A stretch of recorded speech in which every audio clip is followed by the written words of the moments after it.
maaliif dubartiin takka dhiira hiikuu hin dandeenye islaamummaa keessatti?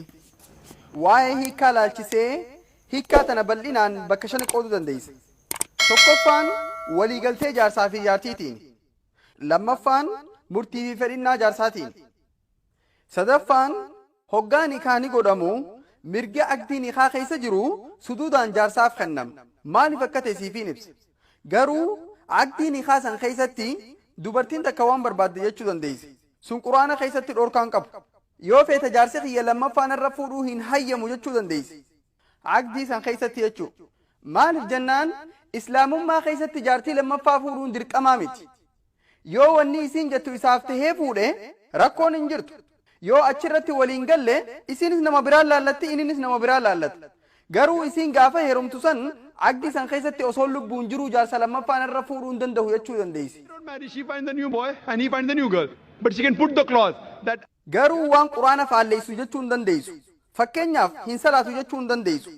Maaliif salaanni dirqama waan ta'eef? I don't want you to offer prayer because offering salah is waan filannoo qabdu qofa jechuu dandeessi. Akkaataan hiikaa sadaffaa kana. Afraffaan ammoo yoo hoggaa san aqdii irratti humaa hin himanne hoggaa hiikaa barbaadde jaarsaan si wajji jiraachuun barbaadu na hiiki jechuu dandeessi. Shanaffaan ammoo yoo jaarsi nama isii miidhu tahee isiis hiikuu didee qaaditti dheeyxee fasxiif irraa goruu dandeessi. Kana jechuun nikaanii ni bada jechuu. Yoo jaarsi isii miidhee mirga isii hin dhayne qaaditti dheeyxee nikaa sanfirraa hiikuu dandeessi. Kana jechuun dubartiinis jaarsa hiikuu ni dandeessi. Garuu haala nagayaa keessatti mirgi jaarsaati. Maaliif jennaan bakka tana namni khasaaru dhiira malee dhalaa miti. Dubartiin faayiduma harkatti.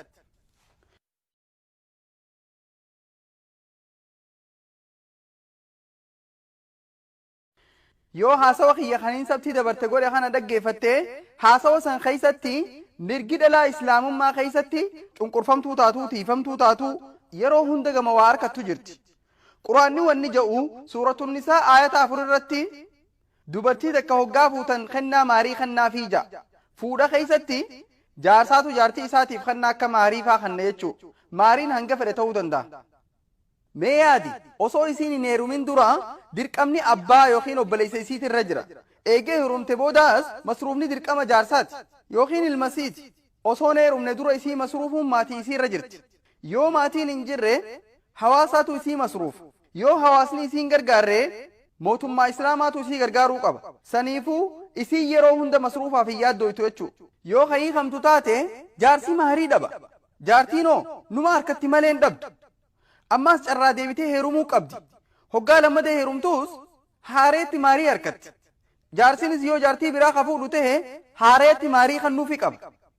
Yoo hiikan harka dubartii kaayame dubartiin heerumtee maallaquma harkachaa deemuu dandeessi. Eenyutu khasaara? Jaarsuma.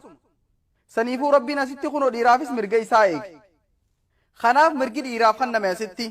Maaliif jennaan yoo hiikaan dhuftu taate dubartii caalaa dhiiraatu khasaara. Maallaqaan ta'us akka biraattis. Dubartiin karaa hundaanuu ni tiifamti.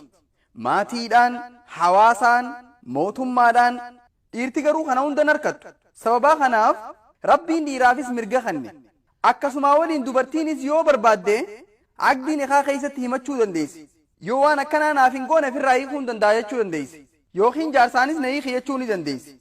she too can give divorce or she can request. Yoo kan inni isii miidhu ta'e ammoo qaadii bira dheeyxee faqsiif irraa godhuu dandeessi. Akkasii gaafii teessiif deebisa jeetii yaada.